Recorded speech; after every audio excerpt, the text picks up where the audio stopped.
আ আজকে আপনাদেরকে তৈরি করে দেখাবো মিক্সড পাস্তা নুডলস রেসিপি। তো পাস্তা বা নুডলস কিন্তু আমাদের সকলের কাছেই অনেক বেশি প্রিয়। তো এই পাস্তা নুডলসটাকে আরো একটু মজাদার করে তৈরি করার চেষ্টা করেছি। আমি সচরাচর এভাবেই তৈরি করে থাকি। তো সেটাই আজকে আপনাদের সাথে শেয়ার করছি। আমি বলব না এটা রেস্টুরেন্ট স্টাইল। আমি আসলে নিজে খুব বেশি পছন্দ করি পাস্তা বা নুডলস খেতে। আর এভাবে খেতে আরো বেশি পছন্দ করি। তো ভাবলাম যে এই রেসিপিটা আপনাদের সাথে একবার শেয়ার করাই যায়। সেজন্য এটা শেয়ার করতে চলে আসলাম। রেসিপিটি যদি ভালো লাগে তাহলে কিন্তু বাসায় একবার হলেও ট্রাই করে দেখবেন। আর কেমন হয়েছে খেতে সেটা কিন্তু আমাকে অবশ্যই কমেন্ট করে জানাতে পারেন। তো চলুন আজকের এই সহজ নাস্তা রেসিপিটা দেখে নেওয়া যাক।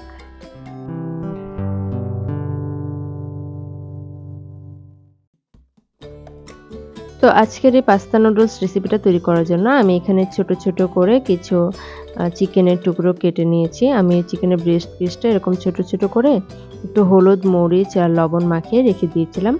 আর আমি এখানে কিছুটা গরুর গোশত এরকম ভাপ দিয়ে নিয়েছি হলুদ, মরিচ, আদা, রসুন দিয়ে।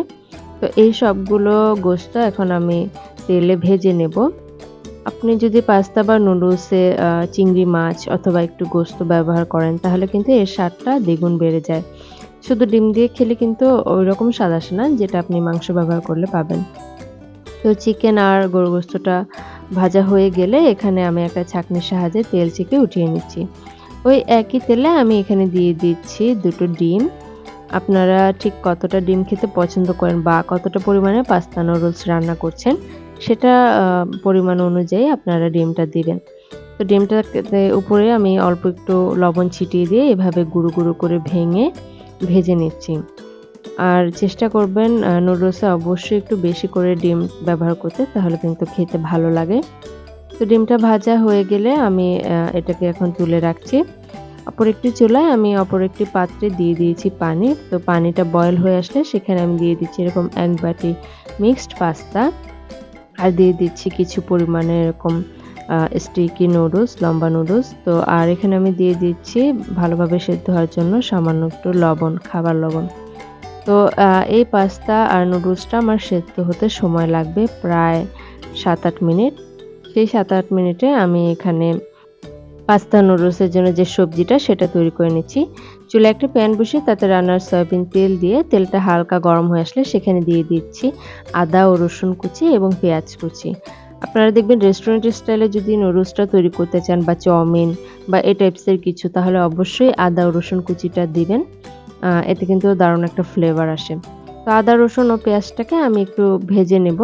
সামান্য একটু ভাজা হয়ে গেলে আমি এখানে দিয়ে দেব যে সবজিটা আগে সেদ্ধ হয় না সেটা।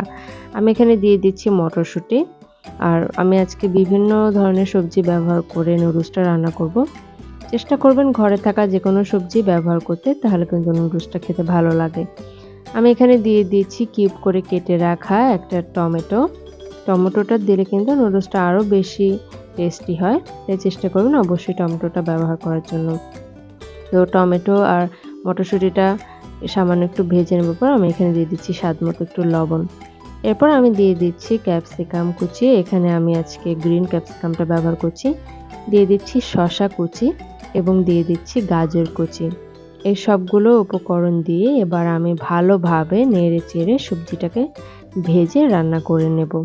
তো সবজিগুলো কিন্তু এত বেশি পানি দিয়ে রান্না করার প্রয়োজন নেই। এই সবজিগুলা চিকন করে কাটা আছে আর অল্প সময়ে ভাজা হয়ে যাবে।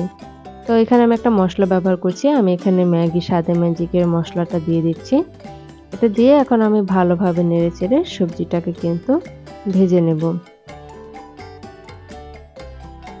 আপনারা কিন্তু ঘরে থাকা যেকোনো সবজি ব্যবহার করতে পারেন। চাইলে বিন অথবা ব্রোকলি যেকোনো সবজি। তো সবজিটা ভালোভাবে ভাজা হয়ে আসলে আমি এখানে দিয়ে দিচ্ছি সেই ভেজে রাখা ডিম এবং সেই ভেজে রাখা মুরগি ও গরুর মাংস। আর এখানে দিয়ে দিচ্ছি স্বাদমতো কাঁচামরিচ। দিয়ে দিচ্ছি আমি প্রায় ২ চা চামচের মতো সয়া সস এবং আ টমেটো সস। এগুলো দিয়ে আমি ভালোভাবে নেড়েচেড়ে সবজিটাকে রান্না করে নেব। অবশ্যই নুডলস রান্নার ক্ষেত্রে একটু সসটা ব্যবহার করার চেষ্টা করবেন। তাহলে কিন্তু নুডলসটা খেতে টেস্টি হবে। তো সবগুলো উপকরণ দিয়ে আমি ভালোভাবে সবজিটাকে কিছুটা সময় রান্না হতে দেব। এই ফাঁকে আমি যেখানে পাস্তাটা সেদ্ধ হতে দিয়েছিলাম, সেখানে আমি শেষের দিকে দিয়ে দিব ২ টা ম্যাগি নুডলস। আর ম্যাগি নুডলস সেদ্ধতে কিন্তু মাত্র ২ মিনিট সময় লাগে। সেজন্য আমি পাস্তা আর চিকেন নুডলসটা ভালোভাবে সেদ্ধ হওয়ার পর শেষের দিকে এই নুডলসটা দিচ্ছি। এই নুডলসটা দিয়ে আমি হালকা একটু রান্নার সয়াবিন তেল দিয়ে দিচ্ছি যাতে নুডলসটা লেগে না যায় আর ওঠানোর পরও ঝরঝরে থাকে সেজন্য। দেখতেই পাচ্ছেন আমার ম্যাগি নুডলসটা ২ মিনিটে কিন্তু সেদ্ধ হয়ে গিয়েছে। এবার আমি নুডলসটা উঠিয়ে পরিষ্কার পানিতে সামান্য একটু সময় ধুয়ে ঝরা দিয়ে দিব পানিটা ঝরে যাবার জন্য। আর আপনারা বাসায় কিভাবে নুডলস রান্না করে থাকেন সেটিও কিন্তু আমার সাথে কমেন্টে শেয়ার করতে পারেন। তো এখন আমার সবজিটা রান্না হয়ে গিয়েছে আর নুডলসটাও পানি ঝরানো হয়ে গিয়েছে। এবার আমি সেই সবজি ও চিকেনের মিশ্রণে নুডলসটা দিয়ে দিচ্ছি ২ প্যাকেটের মতো ম্যাগি স্বাদে ম্যাজিক মশলা। ম্যাগি স্বাদে ম্যাজিক মশলাটা দিয়ে ভালোভাবে চামচের সাহায্যে নেড়ে-চেড়ে নুডলসটাকে মিশিয়ে নিতে হবে, যেন সমস্ত সবজি ও মশলার সাথে নুডলসটা মিশে যায়। তো এইভাবে আমি নেড়ে-চেড়ে প্রায় ৩-৪ মিনিটের মতো ভেজে নেব। এই সময় আমি চুলার আঁচটা একটু লো করে দিয়েছি। আর এতক্ষণ আমি মিডিয়াম হাই হিটে রান্নাটা করেছিলাম। তো ভালোভাবে সবকিছু মিশিয়ে প্রায় ৩-৪ মিনিটের মতো নুডলসটাকে একটু ভেজে নিতে হবে। আপনারা কিন্তু একবার হলেও এইভাবে নুডলসটা ট্রাই করে দেখবেন। এটা কিন্তু মাস্ট ট্রাই একটা নুডলস আর এটা খেতে অনেক বেশি মজার হয়। দেখবেন বাসার বাচ্চারা কিন্তু এটা অনেক বেশি পছন্দ করবে। চাইলে আপনারা টিফিনেও এটা তৈরি করে দিতে পারেন। তবে টিফিনে যদি অনেক সময় মনে হয় তাহলে কিন্তু আপনারা রাত্রে চাইলে সবজিটা তৈরি করে রাখতে পারেন। সকালে নুডলসটা দিয়ে রান্না করে দিবেন। সবশেষে আমি নামানোর আগে এখানে চিলি ফ্লেক্স দিয়ে দিচ্ছি। এছাড়া ধনেপাতাও ব্যবহার করতে পারেন। আমার কাছে আজকে ধনেপাতা ছিল না। সেজন্য জাস্ট চিলি ফ্লেক্সটা দিয়ে আমি নুডলসটাকে এখন নামিয়ে নিচ্ছি। এবার পরিবেশনের পালা। আপনারা যেকোনো পাত্রে এটি পরিবেশন করে নিতে পারেন।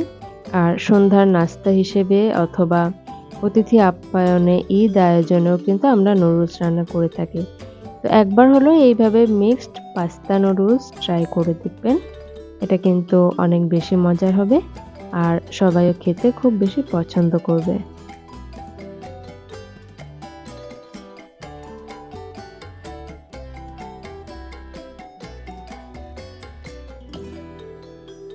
কেমন লাগলো আমার আজকের এই নুডলস রেসিপি? দেখতেই পাচ্ছেন মাশাআল্লাহ কতটা সুন্দর দেখাচ্ছে আর খেতেও কিন্তু ততটাই মজার হয়েছে। তো সবাই ভালো থাকবেন, সুস্থ থাকবেন। আল্লাহ হাফেজ।